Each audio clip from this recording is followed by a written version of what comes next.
Now we will really have Luca's presentation, if he is able to share the screen, on focal modulation networks for interpretable sound classification.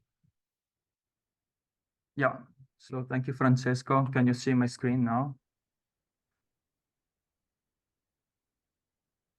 Yes, we can. Okay, great.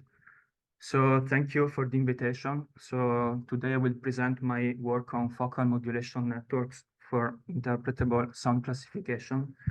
So I'm a second year PhD student at Concordia University, and I'm supervised by Professor Subakan and Professor Ravanelli. So let's get this started. So basically the task that we are addressing is interpretable sound classification. So the goal here is given a classifier and a classification to a given input. We want to generate an interpretation, so an explanation of why that class was picked by the classifier. And this interpretation should possibly be listenable. So this has a number of applications, from event detection to video surveillance, autonomous driving, and so on. So some background on this problem. So to address this problem, there are several methods that can broadly be classified into two categories: post hoc interpretation methods, which train an additional component to explain the classifier decision, and by design interpretation methods that try to build an interpretable classifier directly from the data. So in the first category, as you can see, we have this additional module that takes as input the classification plus the original audio and tries to provide an interpretation. In the second one, the interpretation is provided directly from the classifier. So the first kind of method is generally more powerful, but also more computationally intense. The second category is more lightweight because we can get an interpretation directly from the model. However, it usually has some drawbacks because to do that, we need to constrain the model capacity using, for example, prototypes. So in this research, we try to take a different perspective on interpretability by design. Since there is limited research, we try to provide our solution to this problem. There is this paper called this new architecture called focal modulation network that was introduced a couple of years ago by Microsoft Research that have showed exceptional interpretability capabilities in the vision domain. So basically, as you can see here, if you apply this focal modulation to images, you can get a modulation map that is able to focus quite precisely on the object of interest. On the contrary, a typical vision transformer that use self-attention cannot do that. So the interpretation map that they generate is quite sparse and most of the time has no real meaning. So we wonder if this technique can be applied to the audio domain as well. So a few technical details about how focal modulation works. So on the left side, you see the typical self-attention operation, which consists of an interaction between the tokens followed by an aggregation operation. The focal modulation works by switching these two operations. So first of all, you have an aggregation that tries to extract information from the context around a given input token. And then we have the interaction operation. This aggregation operation is in turn composed by two sub-operations. Hierarchical contextualization, which is basically tries to extract hierarchical representation by your input features by stacking several depthwise convolution and nonlinearities. The convolutions has different kernel size in order to take into account both short and long-term dependencies. And at the same time, we also compute some gating values.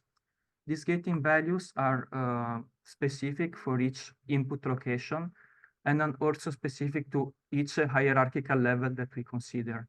This hierarchical level that you can see here displayed with the letter L are called focal levels, and it's an hyperparameter that we need to set. So once you have the hierarchical, the context values and the gating values, you combine these two.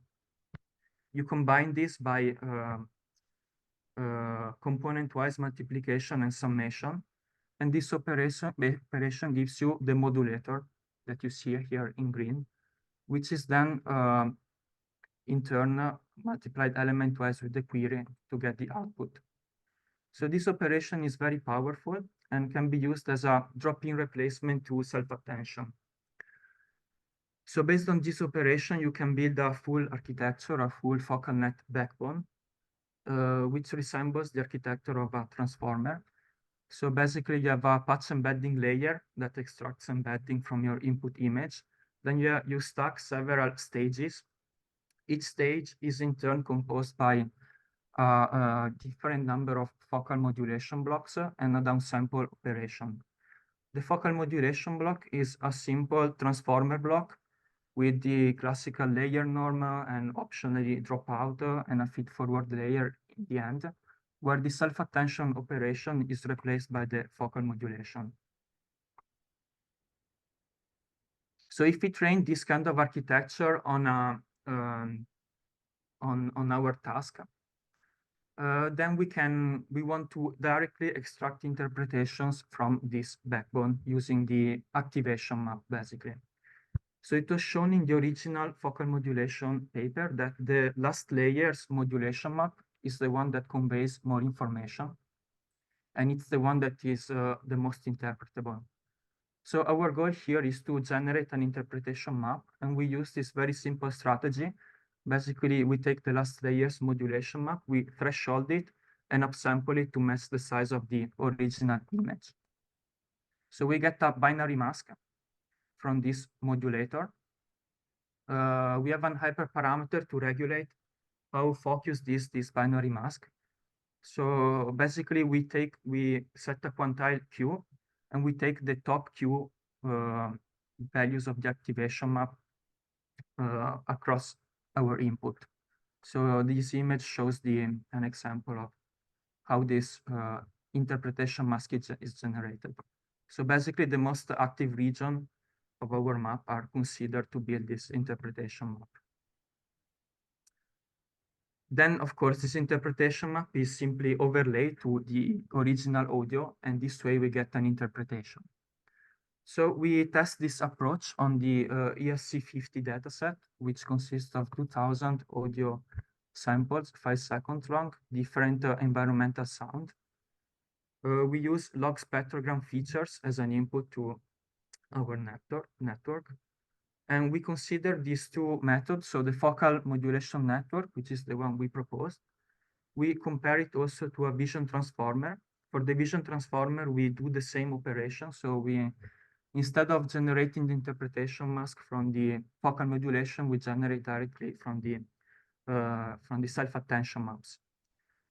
And we compare this method to a post-hoc interpretability method, PEAK, which is a recent method that achieved state-of-the-art. So it's a quite strong baseline. So if we can show that our interpretability by design method can keep up with this post-hoc interpretability, that's a promising sign that our method is worth more exploration. We do not train our architectures from scratch. We start from a pre-trained model.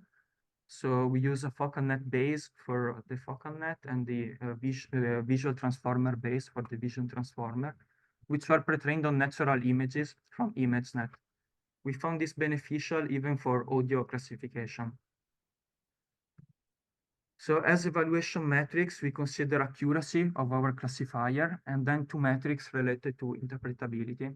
So fidelity to input, so how much our interpretation keeps the decision of the classifier unaltered, and faithfulness. So if we remove the masked region from the original input, how much the confidence for the given class drops. So we want to maximize these two metrics with our method. So the results are as follows. Basically, we have that the accuracy of our focal net backbone is superior to Vision Transformer. And we also see that in terms of interpretability, our focal net by design method is competitive against the focal net peak and also the Vision Transformer peak. So it achieves best values for fidelity to input and very close values in terms of faithfulness. And as you can see, the number of parameters is much lower for our by design methods. So focal net by design and Vision Transformer by design, because in these cases, we do not have to train any additional module to perform the interpretation. So in terms of visualization, we show you here an example of the generated interpretation using the focal net. So here we do a simple experiment where we concatenate two audios. So here we concatenate pouring clip that contains pouring water for the first half, and then a clip that contains footstep sounds for the second half. We concatenate it and we feed it through our network. So the predicted class is pouring water. And we can see that the interpretation mask generated by our focal net classifier is able to focus on the correct region of the spectrum. So on a specific region of the first half, which is the one that indeed contains the energy for the frequency of pouring water. On the contrary, if we do the same things for our Vision Transformer, we see that the predicted class matches. However, the interpretation mask is not interpretable at all. So let me play the sound so we can understand better. This is the original audio.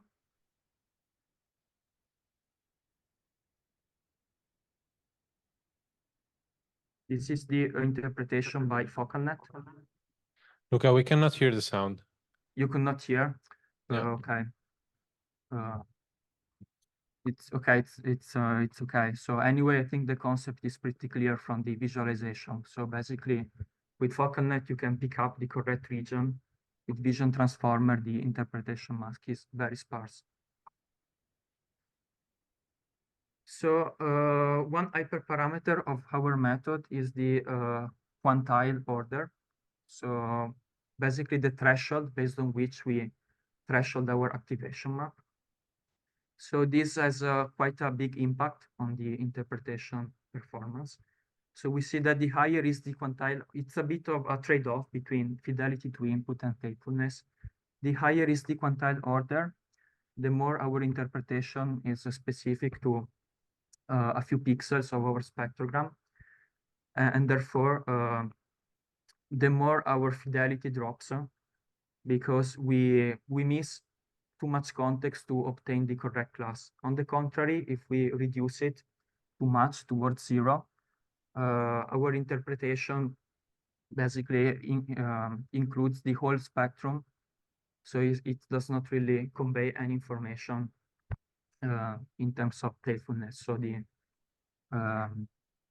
the confidence for the predicted class does not drop. So we can see there is a sweet spot between 0.2, 0.5 for the focal net, where both the metrics are good.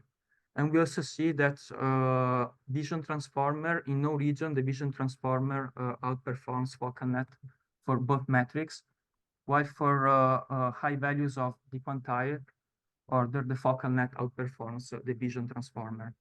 So this kind of confirms our findings that focal net on average is more interpretable than Vision Transformer, which is also in line with the findings from the vision tasks.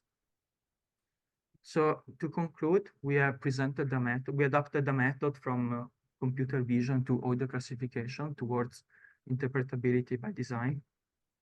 Our approach does not require any additional training as it is competitive against post-hoc interpretability methods. As future work, we should, of course, extend experimental evaluation and also do some subjective assessment of the generated interpretation, because in this work, we used only one data set to perform this initial study. All our code and training recipes are available publicly on the SpeechBrain toolkit. So yeah, it's very important for us to foster reproducibility and encourage future research. So yeah, that's all for my presentation. If you have any questions. Thanks, Luca. Again,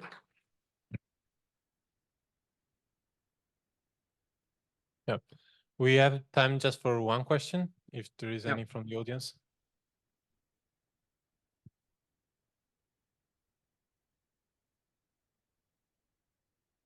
Thanks for the talk.